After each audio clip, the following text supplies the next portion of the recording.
Hello and welcome to the Craig Show. I am Craig Forrestall, coming to you on Friday, September 27th, 2019. Going to discuss with you the upcoming Week 4 NFL action, recap a little bit of Thursday night Green Bay, Philadelphia, jump into the fantasy implications that this weekend's slate of games have, and also discuss an upcoming segment that I'll be putting together where I'll be focusing on a couple of draft-eligible prospects, and I'll be breaking down their games, brief little scouting report, how I see them fitting in the NFL round, different things like that, just so that you can get an idea as to what type of talent's laying around out there when draft season does come our way after the NFL playoffs and Super Bowl. So without any further ado, I'm going to go ahead, jump right into everything that I said I would, and let's go in chronological order, I guess, and start with last night's Thursday night game, Philadelphia and Green Bay. Aaron Rodgers, pretty uncharacteristic to not complete a pass down on the goal line, especially for it to get intercepted. Very unlike Aaron Rodgers, not the Aaron Rodgers that we've grown to see and appreciate over the years. That 34-27 victory, just heartbreaking up there in Lambeau, especially when Rodgers, throws for 422 yards. Huge game from Davante Adams. Jordan Howard with the 3 scores came to life. He's really what did it for Philadelphia. Where does Green Bay go from here? Aaron Rodgers said not too long ago that the offense had to do their part and step up because there would come a time when the defense wouldn't be able to dominate as they have been the past couple of weeks. Lo and behold, here we are. The defense needed a hand. Offense wasn't able to, provide them that hand. Now Green Bay did get banged up last night offensively. Jamal Williams, very early on in the game for Green Bay, getting put onto the stretcher and being taken to a local hospital for further examination. Definitely just a rough scene all around, and then to have to go out and continue to play, you wonder just how difficult that is. I mean, even though these guys have played football since they were, 4, 5, 6, 7 years old, whatever the case might be. Anytime you see someone get taken off a field, it can't help but stick around in the back of your mind. You wonder if their mind was elsewhere with their teammate last night, which would be totally understood. But to the game at hand, when Brian Bulaga got banged up on the offensive line, the loss of Jamal Williams, with Dexter Williams being inactive, making it the Aaron Jones show. Aaron Jones had a chance to really separate himself. I find Aaron Jones to be the most naturally talented back on that Green Bay roster, but what do I know? He had 21 rushing yards on 13 carries. He was able to punch in a score, but that yards per carry average is not going to get it done. He did have a handful of catches. He was involved in the pass game again because there were no other running backs active with Jamal Williams going down. But then you flip it over, and Jordan Howard, Miles Sanders, they put together a couple of nice runs. They really put that Philadelphia run game on their shoulders, and they combined for 159 yards on 26 carries. Howard with the 2 rushing scores, finding a third score through the air. Alshon Jeffrey with the receiving touchdown. Dallas Goedert with the receiving touchdown. So Carson Wentz had himself a 3-touchdown night on limited passing yards, 160 yards passing with the 3 scores. So when you just look at this game all around, it just makes you really have to wonder where does Green Bay go from here. The run game was extremely inefficient. Jay Ajayi is hanging around on the waiver wire. He is rumored to be near game strength. So maybe that's something for Green Bay to think about. He is super efficient, and he's young. He's young, Jay Ajayi. Um, I don't know if they can throw the ball 50 plus times a game and win. Um, Forever it's been the Green Bay identity of big offense, limited defense. Then everyone thought it was going to be a strong defensive unit. And now that script has flipped once again with everyone questioning how legit is this defense. And uh, conversely, with Philadelphia, now they're 2-2. Is Philadelphia good? Is Philadelphia bad? Do they just need to get their feet under them? Was it just a rocky start? There's a lot of questions that'll be coming up, and it'll soon be answered as we approach week 4, with just about a quarter of the season having gone by. And now this is really where you get to see the teams fall in line, which players are really starting to break out. Let you know if it was just a early season uptick in usage, like for instance in Cincinnati with John Ross, Auden Tate. Ask yourself how much of that is attributed to AJ Green not suiting up, and how much is it attributed to them being a fit in the new offensive system of Zach Taylor. So, a couple of things to keep in mind. The first game on the slate for this Sunday, we have Carolina at Houston. Carolina is going to be rolling with Kyle Allen for the second week in a row.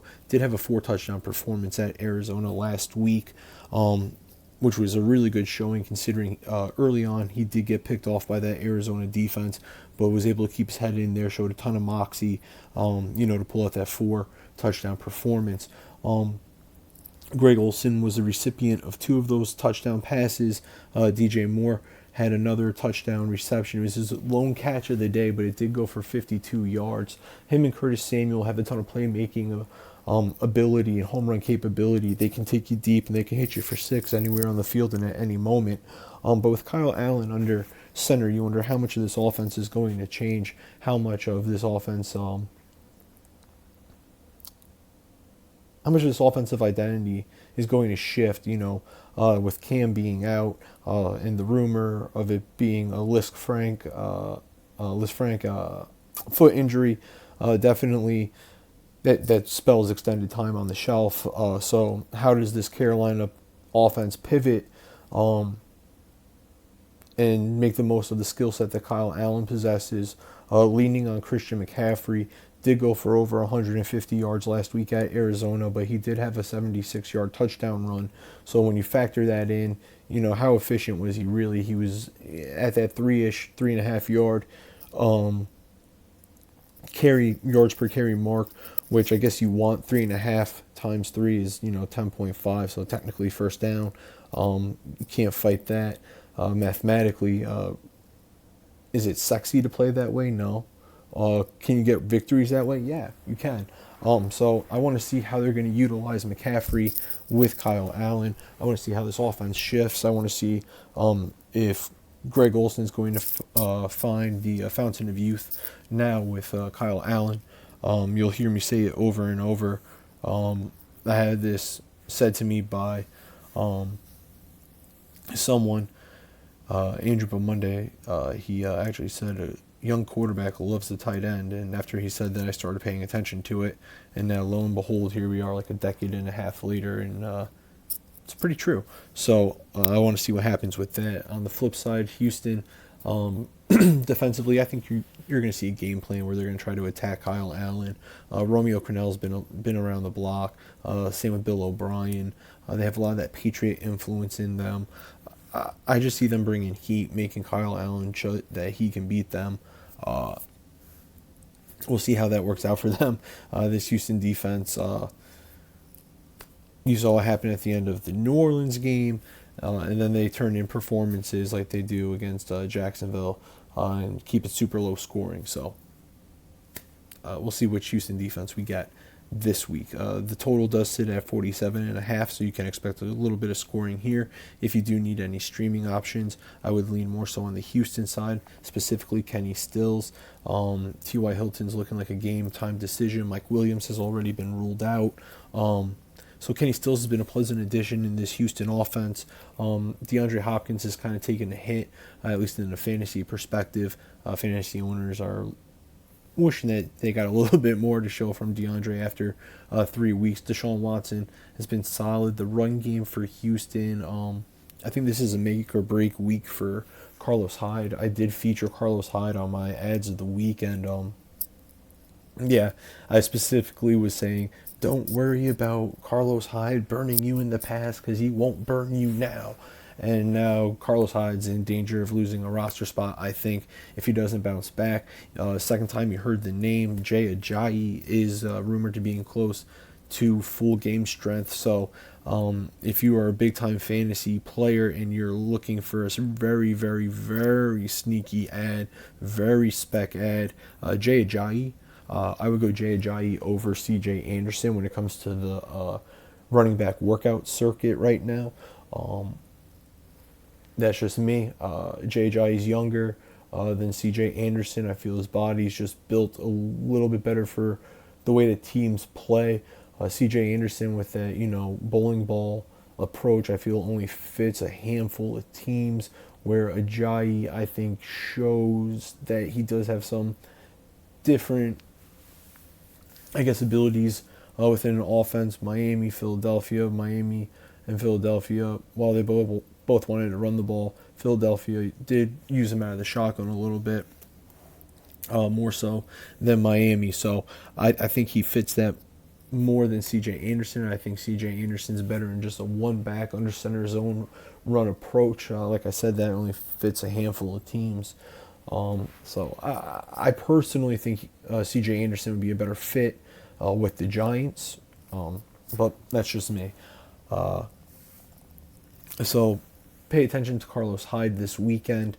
Duke Johnson, he's not competing for carries at the moment. His presence is in the pass game, and even that's debatable right now. So Houston running backs have a lot to prove coming up this week. Moving on to Cleveland at Baltimore, Baker Mayfield has hit a sophomore slump. I think everyone just expected that he was going to take off that second year, and that's not the case. He has all the weapons around him, but just like anything, the offensive line is going to dictate how successful an offense will be. If you can't create holes, you can't make time for plays to get established, go off. You're not looking at a lot. You're not looking at a lot of points. You're not looking at a lot of success. You're looking at a lot of punts. So I would like to see Cleveland turn it around. Unfortunately, they are traveling to Baltimore. Tough place to play. Always come hard defensively. It's one of those rivalry games. I don't think this is the week Cleveland gets back on track. I think Baltimore is going to keep doing what Baltimore's been doing, and that's going to be a lot of Mark Ingram. They're going to sprinkle in Lamar Jackson. I think they're going to start to back off the gas a little bit with Lamar, with how much he's running. It's a long season, and if they want to go deep in the playoffs, you're better off running with Lamar Jackson.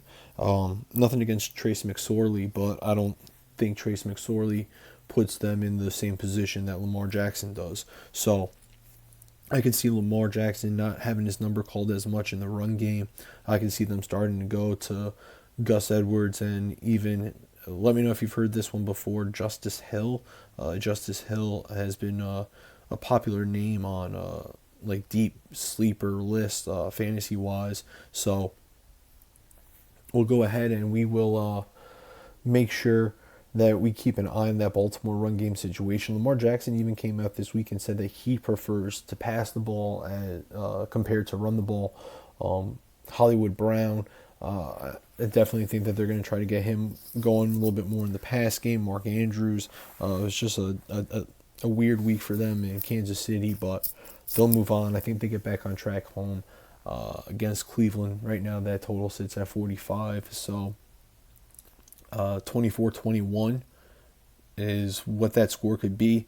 I think Baltimore wins, so for fantasy purposes, if you're between a couple of players options, if you have Mayfield, if you have Lamar Jackson, right there. So, I mean, it could be 28-17, it could be 24-21. All the different combinations to get you to 45 is what the odds are saying right now.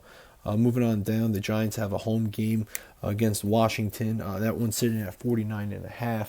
Janoris Jenkins has been getting absolutely torched. I'm sure you've heard it by now. Mike Evans had a field day on Janoris Jenkins last week. But before that, Janoris Jenkins was giving up big plays. Terry McLaurin, something with a hamstring. We'll find out how bad it is, if he's going to go on Sunday. Paul Richardson becomes a very, very interesting option then if Terry McLaurin doesn't go. Also, Trey Quinn. Go ahead and keep an eye on Trey Quinn. Poor man's Cole Beasley, if you will. Vernon Davis. So the Giants defense not bueno, but go ahead and keep an eye on that game if you need. It's also going to be dependent upon who's taking the snaps for Washington. Is it Case Keenum? Does Dwayne Haskins finally get the keys to the car? There's also Colt McCoy sitting in that quarterback room, so I don't really know which way they go. I think if they go anywhere, it's going to be to Dwayne Haskins. He was a first-round draft pick, so given what happened with Daniel Jones last weekend, Baker Mayfield last season, some of the other rookie quarterbacks that have come in and been productive and found a decent level of success right away, I think could also play an influence on Dwayne Haskins getting the ball this weekend at some point. Now, for the Giants, Wayne Gallman, he was a big-time name in the fantasy football community as a must-have ad this week. He's not Saquon Barkley. Saquon Barkley does unbelievable things with, at best, an average offensive line. I don't really know how this is going to go. I personally think the Giants put the ball in Daniel Jones' hand more. I think he's going to throw the ball more, especially with Golden Tate coming back next week. Jones and Tate had a nice relationship going in the preseason, so hopefully they can strike that thing back up relatively quickly for the Giants, for Big Blue. Gallman, I'm not saying he's bad. I'm just saying don't expect Saquon Barkley things from him. I think that he'll get a fair share of volume. There really isn't another back on the roster. That's why I think that they could be in play for adding someone like C.J. Anderson. Should anything go awry this weekend or the Giants just not feel comfortable with the depth behind Gallman or whatever the case might be. Daniel Jones, this is a defense that he can beat, so I would also pay attention for Daniel Jones. Not saying that he's going to have the crazy points day that he did the last week against Tampa, but don't expect him to have a bad day. That Washington defense again can be beaten. Sterling Shepard, Evan Ingram, they're the two mainstays of that pass game right now, so Daniel Jones will be showering them with targets their way. So definitely, if you're an owner of them, roll them out this weekend. Now we go down to a very interesting game. We have the Dolphins at home against the Chargers. Total sits at 44.5. Melvin Gordon practiced on Thursday. Anthony Lynn said that he could be used in a very small role on Sunday, as Justin Jackson has just been ruled out due to a calf injury. He was in a boot today. That is at 3:42 p.m. Friday, September 27th, 2019. Again, Justin Jackson has been ruled out with a calf injury. Anthony Lynn coming out and saying that Melvin Gordon could be used in a small role this weekend against the Dolphins due to that injury. So, I guess it's the last week of the Austin Eckler circus. And what a circus it has been. If you're an Eckler owner, congratulations. You probably didn't draft him with the expectation of him being a top 5 running back so far in this fantasy season, but congratulations to you. Way to go ahead and get a productive player wherever you got him. And if you did draft him as a number 1 running back because you thought Melvin Ingram was going to be this year's Le'Veon Bell, semi-congratulations to you, because you probably used a high pick on him, which up until now makes you look like a genius, but now makes you look like you may have burned that pick because while he will not become irrelevant, they'll be splitting work, Gordon and Eckler, so you can expect the production to drop. Now, I'm not saying that he can't continue to do what he's doing, but I'm just saying that you can expect it to go down, and hopefully you have a strong team and that doesn't cripple you moving forward. Phillip Rivers and Keenan Allen have been something else this season, so keep rolling them out if you have them. It's a very, very, very nice pass defense that they get to go up against this week. So while they may not have to throw the ball a ton with Mike Williams being out, do expect more targets to go to Eckler, to go to Keenan Allen. Not really sure who else Phil is going to go to. But definitely expect the heavy work to go to Keenan Allen and Austin Eckler. I do expect Rivers to have a nice day. Dolphins haven't given up points left and right, so quarterbacks have been having nice days against the Dolphins. As far as the Dolphins go, Josh Rosen, 18 of 39 last week against Dallas. Not sure you want to roll him out. Preston Williams, though, interesting. Back-to-back 4-catch games, 63 and 68 yards respectively. Not saying that you need to add them, just saying you need to watch them. Someone has to catch the ball in Miami, and they threw the ball 39 times. He's the number one receiver. Josh Rosen really likes Preston Williams. I mean, I cannot emphasize enough how much Josh Rosen likes Preston Williams. So just keep an eye on that because he is a number one wide receiver. It is an NFL offense. I'm just saying watch him. I'm not saying that he's going to win you your league. I'm just saying that on a rough bye week, the Miami schedule, I mean, go look at it for yourselves. I don't think it's awful. I think that they should be able to throw the ball and move the ball a little bit more than they have been. But I think that'll change with Rosen under center. Again, this one's all Chargers. If you got a Charger, roll them out. Justin Jackson, Mike Williams have been ruled out with injury. Heavy Austin Eckler. Anthony Lynn did say because of the Justin Jackson injury that you may get a small dose of Melvin Gordon in this one. And I expect Phil and Keenan Allen to just continue to have a strong relationship through the air and to maybe even score twice this week against them.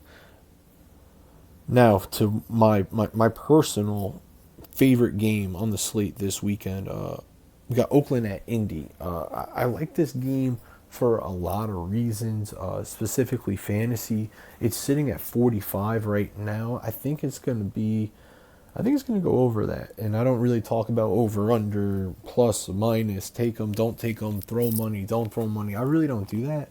I just see this game being a little bit more high scoring than 45, again 24-21, while within reach. Yes, I think it's a couple more points than that, though.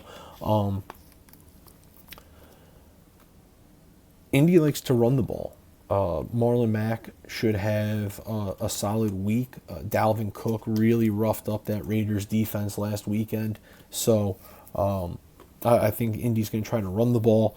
Jacoby Brissett's thrown for multiple touchdowns every game this year.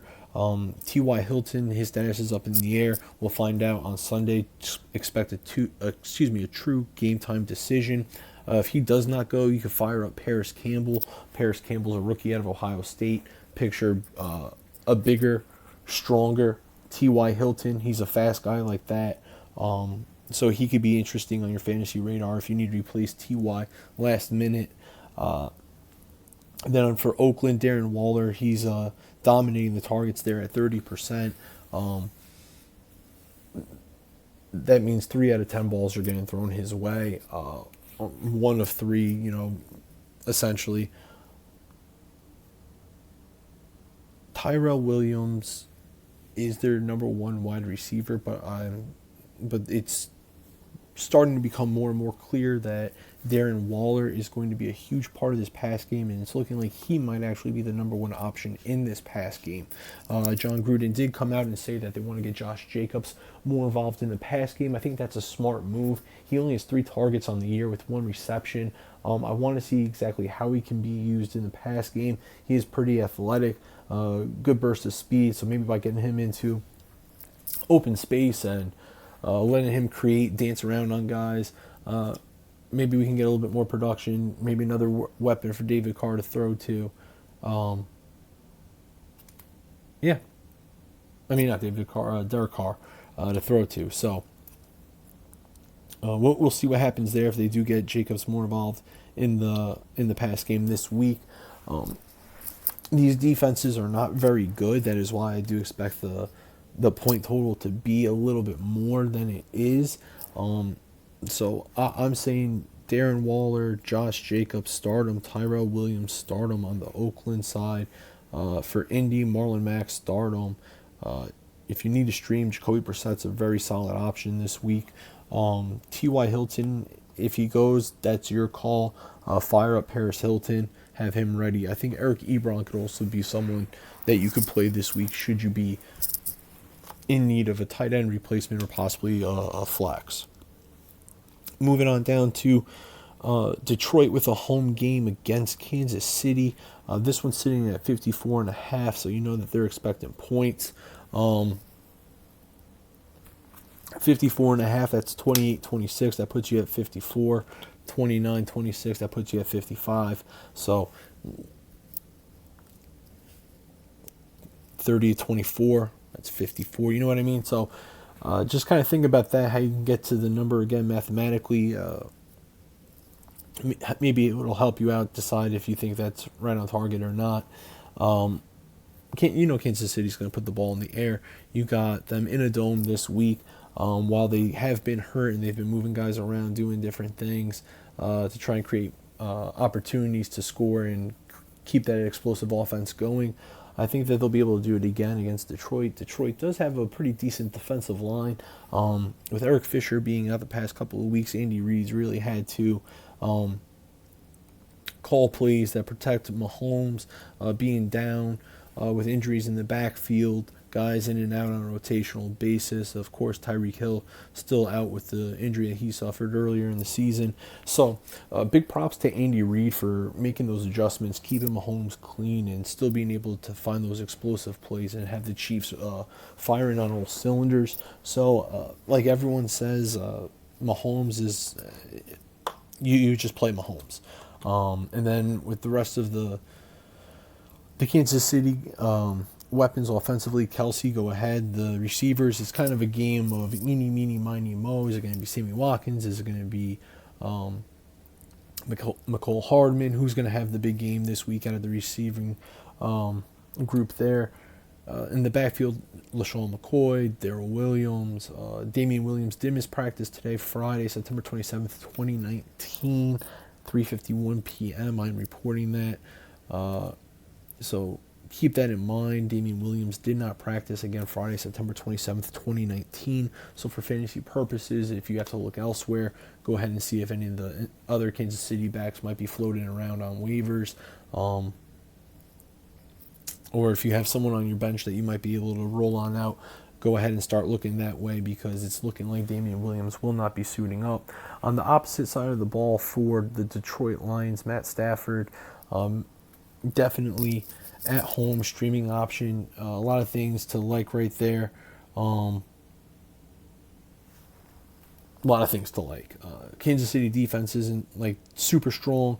Not going to put up a huge fight. So Stafford should be able to get the ball to Golladay, to Marvin Jones, and maybe T.J. Hawkinson will play a role in the pass game this week. That'll be left to be determined. Kerryon Johnson, if you got Kerryon Johnson, go ahead, roll him out. Kerryon, no one's really fighting him for snaps in that backfield, so you can expect Kerryon to have a productive day, especially in a game that could easily turn into a track meet.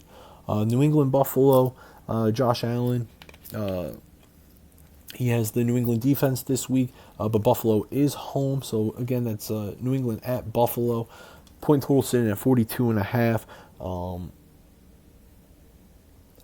I don't think John Brown's going to be much of a factor in this week's game. I don't think Frank Gore is going to have a very solid day either. I think it's going to be a tough day for Buffalo on the ground. I just think from a fantasy perspective, Buffalo has a very tough day. New England, Tom Brady's struggled a little bit as of late. Some people will say from a fantasy perspective against the Bills.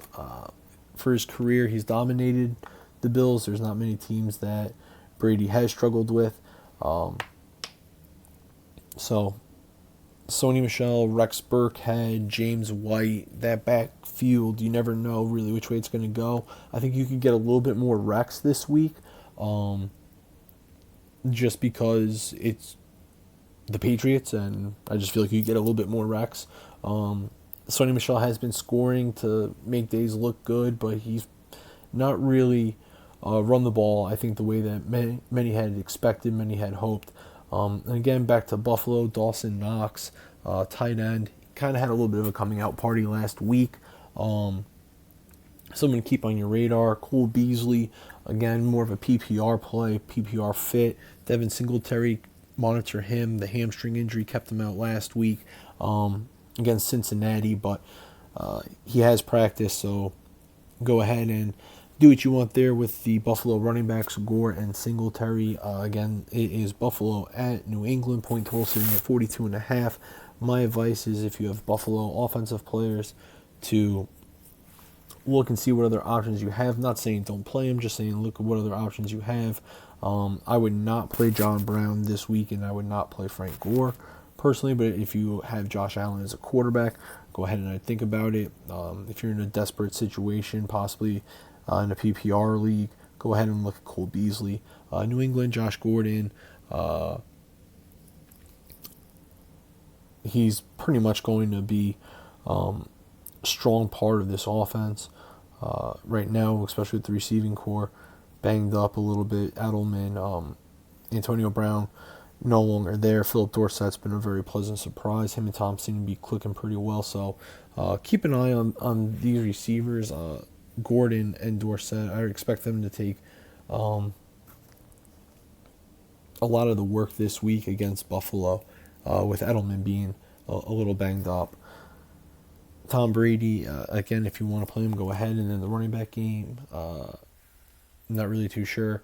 I think you're gonna get some more Rex, just because I think you're gonna get more Rex. I just feel like this is a Rex Burkhead game, but that's me. Tennessee at Atlanta. I don't think the Tennessee pass defense is really as good as a lot of people make it out to be. I think their run game is better. I think that they do have a pass rush, but I do not think their secondary is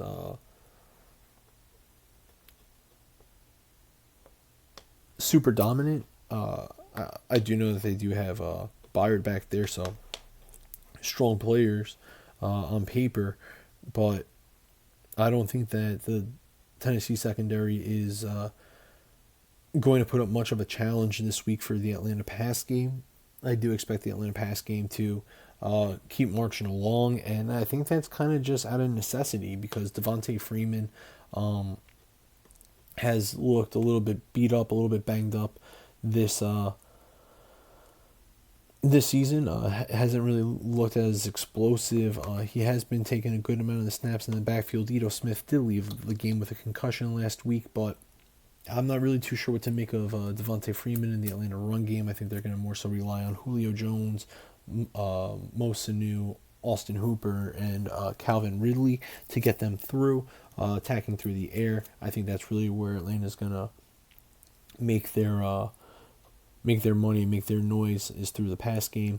Defensively, Keanu Neal tore the Achilles. I think that Mariota's kind of running out of time as a quarterback there in Tennessee. I do believe that they will go to Ryan Tannehill at some point. I don't know if it's this week in the second quarter or what have you, but I do believe Tannehill time is coming.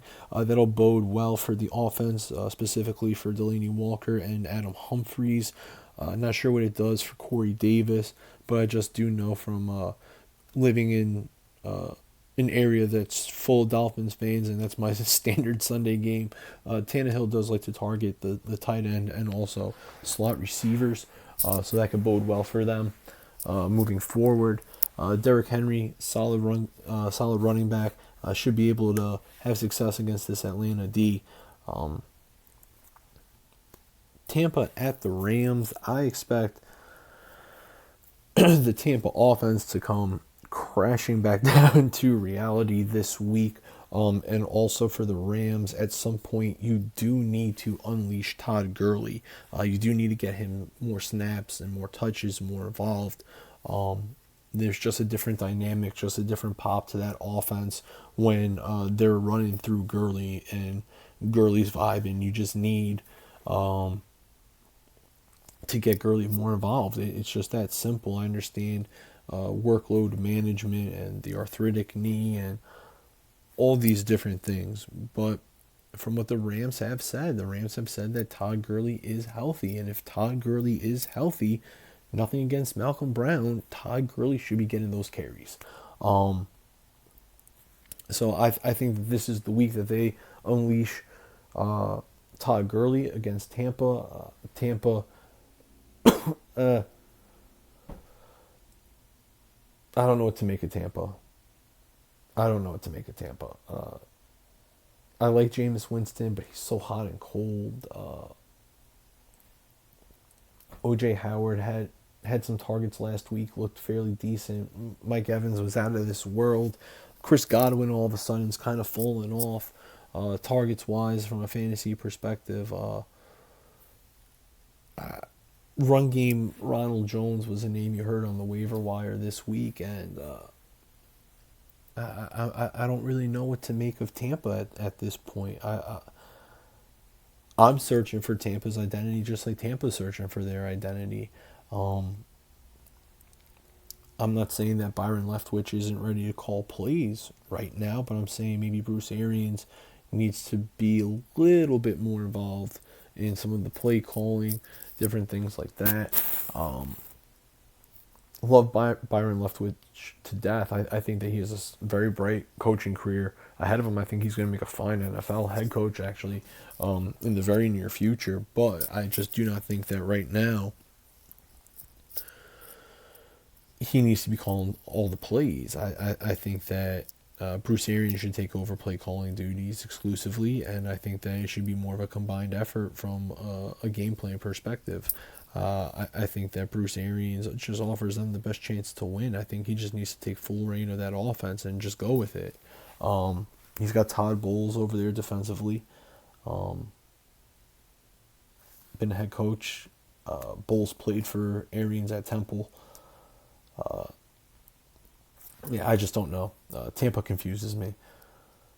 Arizona, home with a date against the Seahawks. I like DK Metcalf in this game. I like Tyler Lockett. I like the Seahawks pass game at Arizona this week. I also like Rashad Penny. I know that publicly Pete Carroll has said Chris Carson's still the dude and he's their one and we're going to run through him. And I like Rashad Penny just because in the NFL, whenever someone gives you such a public announcement like that, it usually just means the exact opposite. So I like Rashad Penny. As a speculation, I'd go get CJ Prosise just because he'll be involved in the pass game, and Chris Carson can't hold on to the ball right now. It's just odd. Christian Kirk for Arizona has had a bazillion targets. Same with LFG, Kyler Murray. Kind of a pleasant surprise. I didn't think that he was going to be this successful this quick. I thought that he was going to fall flat on his face, to be quite honest with you. I didn't think that the Cliff Kingsbury experiment was going to work, but the Cardinals have looked a little bit better each week, and it's actually kind of interesting to see the so-called college offenses in the NFL. So I'll be watching this game. I'll definitely want to see how this thing plays out. I know in the offseason, Steve Keim was saying that Kyler Murray could be Russ Wilson 2.0, essentially, not verbatim, that me paraphrasing. So I like to see this battle. I like to see Russ versus Kyler Murray for the first time. Just see how it all plays out. David Johnson in the run game. I don't know what Arizona's going to do running the ball. Hasn't really worked out too well. David Johnson does need to get touches, though. He is one of their better offensive weapons, and he needs to be more involved. And that offense will only be more successful um, as they're able to get DJ more touches and get him some run alleys.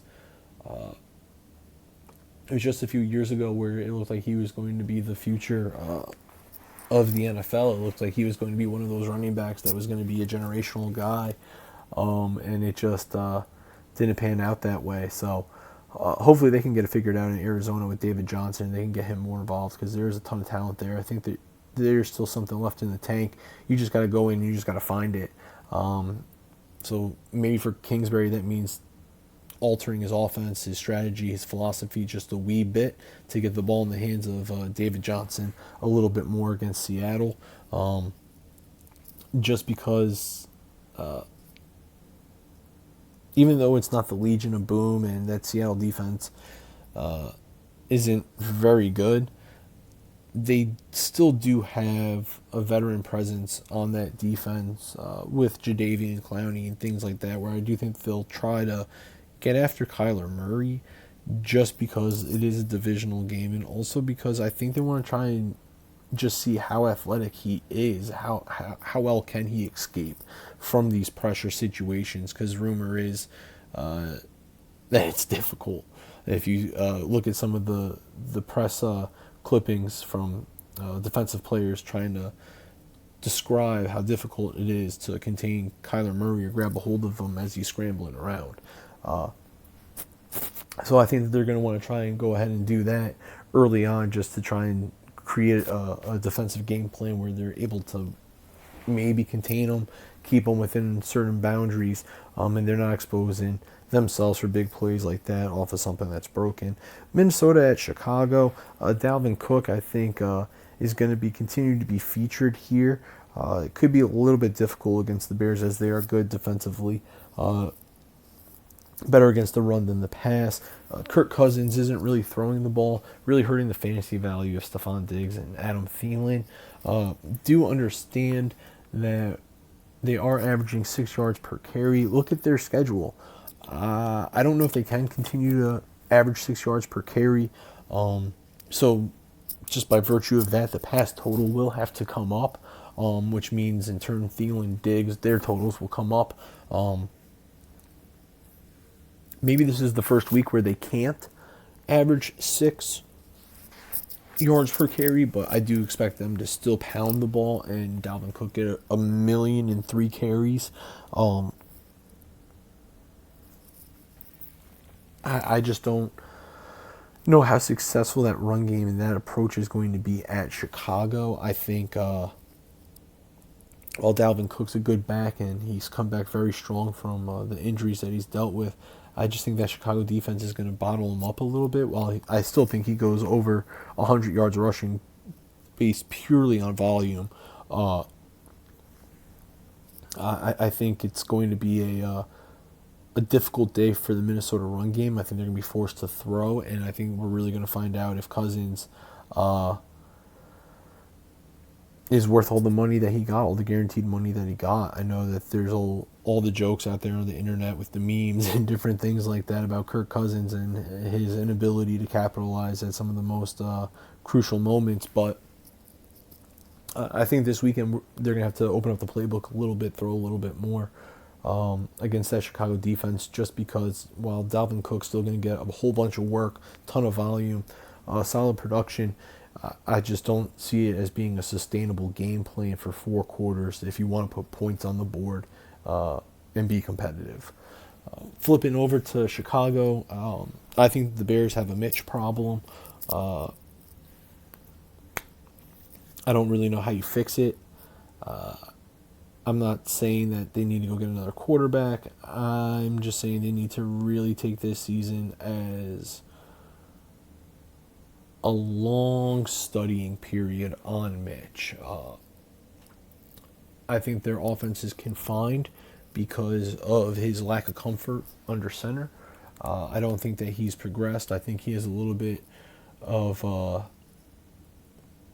I think what Baker Mayfield is what people wanted Mitch to be. And because Mitch is not that, I think it hurts to admit that you may have made a mistake to jump up and give up as much as you did, only one spot, to get Mitch Trubisky when you still could have got him at 3 overall, could have stayed where you were. Um, We'll see. Allen Robinson looks pretty good. You got to feed David Montgomery. David Montgomery is a very good back. He's capable on the ground and also in the pass game. Tariq Cohen's been disappointing. Mike Davis is there purely for depth. They need to get Trey Burton going. Taylor Gabriel's already been ruled out. Anthony Miller, you need to find Anthony Miller. There's just a lot that needs to come alive in the Chicago pass game.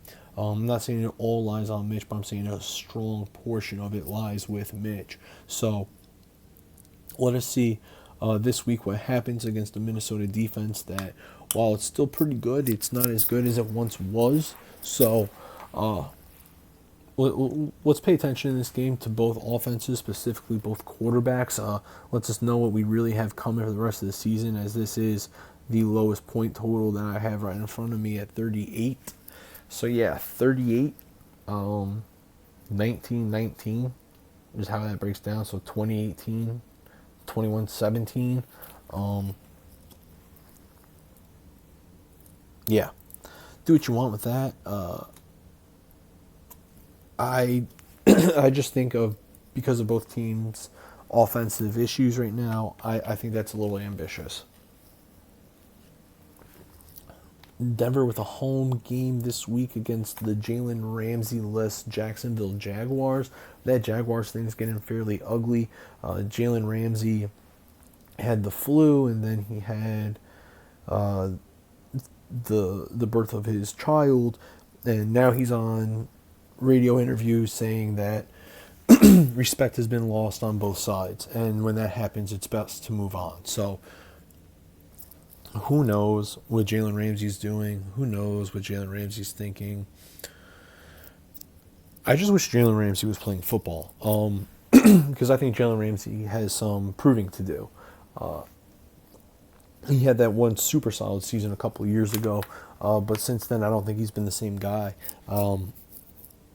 Now, he wouldn't really be challenged this week against Denver anyway.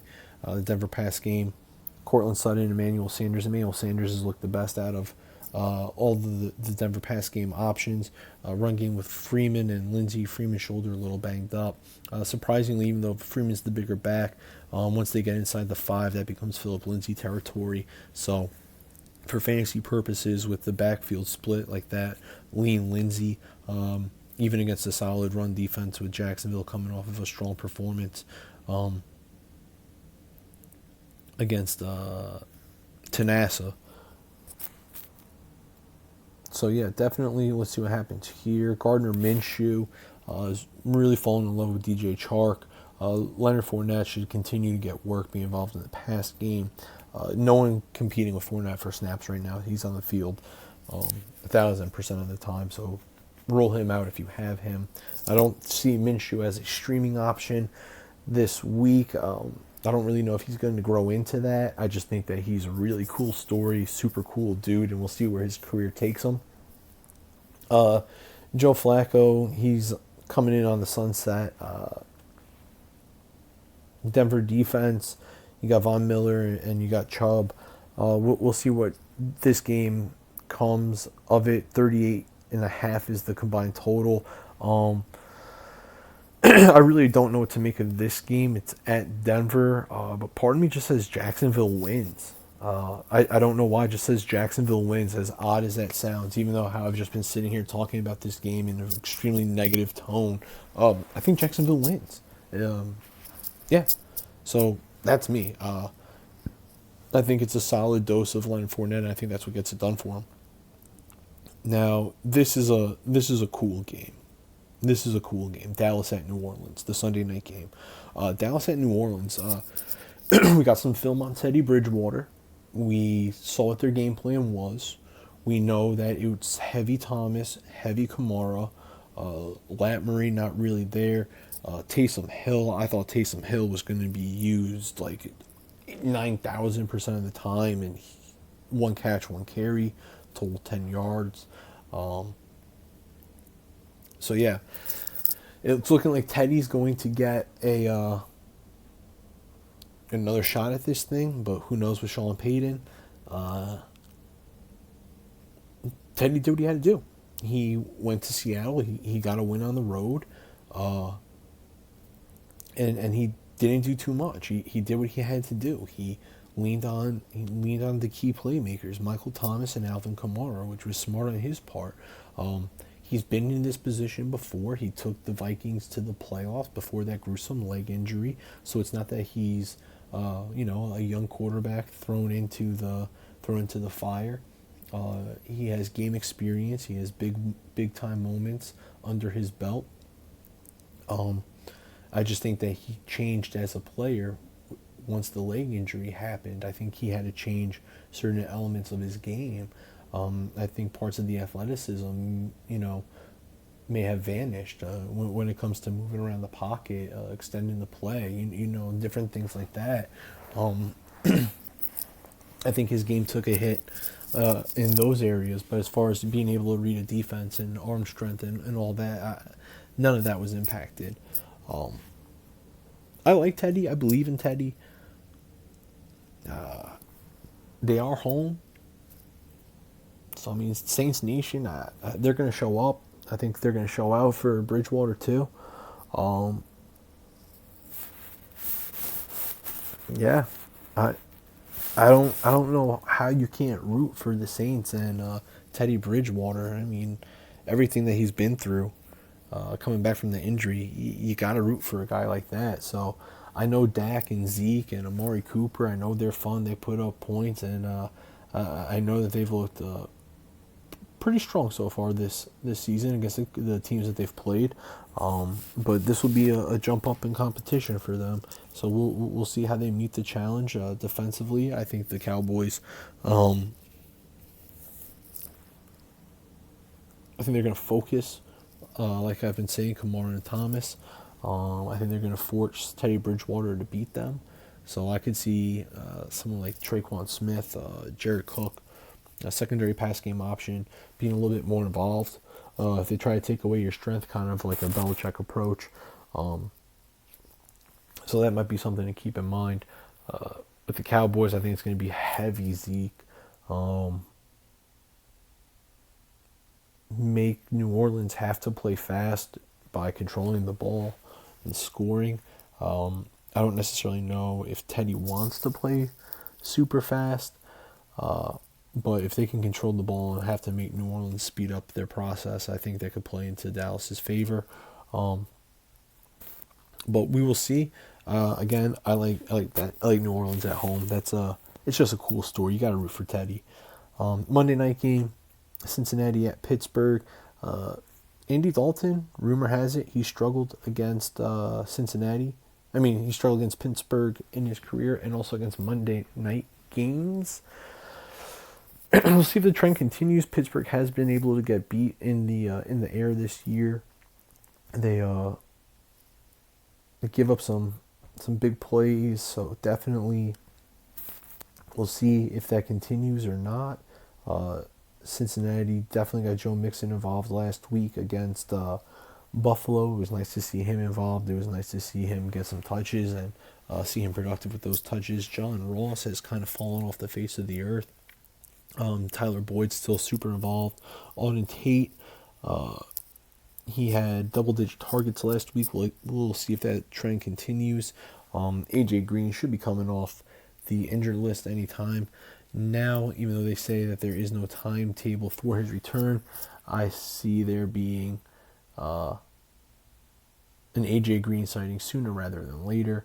The total for that one's 44.5. Again, it's at Pittsburgh. Juju and Mason Rudolph. Juju can go big at any time. So definitely, you're going to roll out Juju. You're going to play Juju. Mason Rudolph, this will be a big week to see really where we are with him. The Cincinnati defense isn't that strong. I feel like the Steelers should be relying on their run game more so with James Conner, Jalen Samuels, and even Benny Snell can give them some productive carries in the backfield.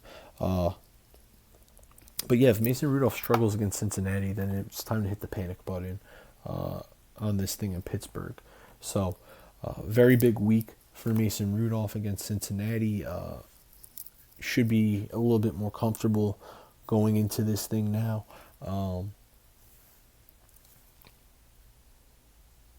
hope he takes a big step forward this week. I don't want to see him fail, partially because I'm a Juju owner in my fantasy league. But aside from that, also because the Steelers drafted him in the second round, and they drafted him with the hopes of him working out, at some point for their team, and that some point is right now in the 2019 season, and I'd just like to see it work out for him. Not for any other reason than just I'm guilty of this too. Everyone automatically wrote off the Pittsburgh Steelers the second Big Ben got hurt. So the same way that I'm rooting for Teddy Bridgewater, the comeback story, I'm rooting for Mason Rudolph as well, with the underdog story. So I'll definitely be watching on Monday night, see what we got going there. But again, Andy Dalton, be careful if you're going to try to play him. Rumor has it he's not good against Pittsburgh and or Monday night. So that's what we got coming for week 4 up ahead. And then also, like I said, we will go ahead and we will touch upon a new segment that I have been thinking about that I'll introduce next week. I'm a huge NFL draft nerd, so what I will be doing is I will be going through a handful of draft-eligible prospects, breaking down their game, letting you know a little bit about them, where I see them fitting in the draft, and different things along those lines. So you can start preparing for your draft needs with your team. You can know exactly who you're getting when the draft comes around this year. So I'll be starting that up next week. Thank you once again for jumping onto another episode of The Craig Show. This was episode 2, Friday, September 27th, 2019.